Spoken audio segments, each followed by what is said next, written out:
Hello, it's Elle, and we're reading The Tale of Peter Rabbit by Beatrix Potter.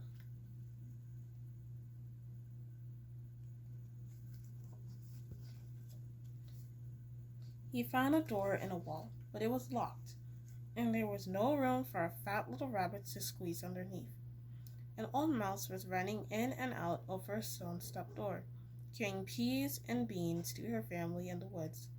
Peter asked her the way to the gate, but she had such a large pea in her mouth that she could not answer. She only shook her she only shook her head at him. Peter began to cry. Then he tried to find his way straight across the garden, but he became more and more puzzled. Presently he came to a pond. A white cat was staring at some goldfish. She sat very, very still, but now and then she tipped the tip of her tail would twitch as if it was alive. Peter thought it was best to go away without speaking to her. He had heard about cats from his cousin, little Benjamin Bunny.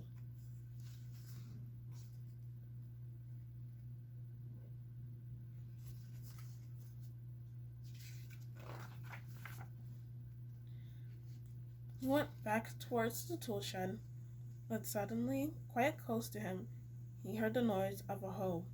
Scratch, scratch, scratch.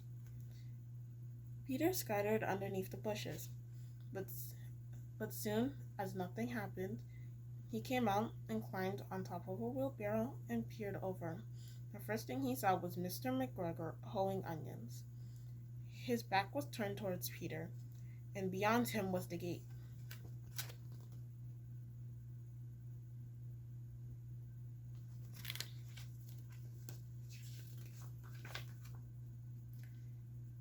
Peter got down very quietly off the wheelbarrow and started running as fast as he could along the straight walk behind some blackberry bushes.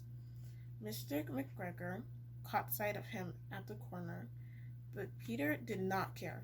He slipped underneath the gate and was safe at last in the woods outside the garden. Mr. McGregor hung up the little jacket and shoes as a scarecrow to frighten the blackbirds.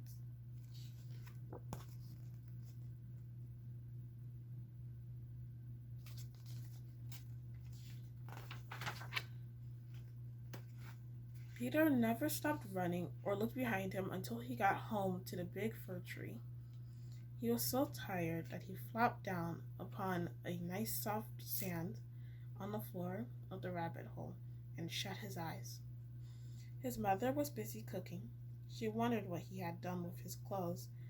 It was the second little jacket and pair of shoes that Peter had lost in 2 weeks.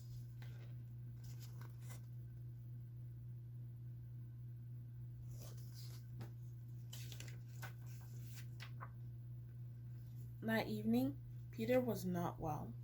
His mother put him to bed and made some chamomile tea. She gave a dose of it to Peter. 1 tablespoon to be taken at bedtime, she said, but Flopsy, Mopsy, and Cottontail had bread and milk and blackberries for supper.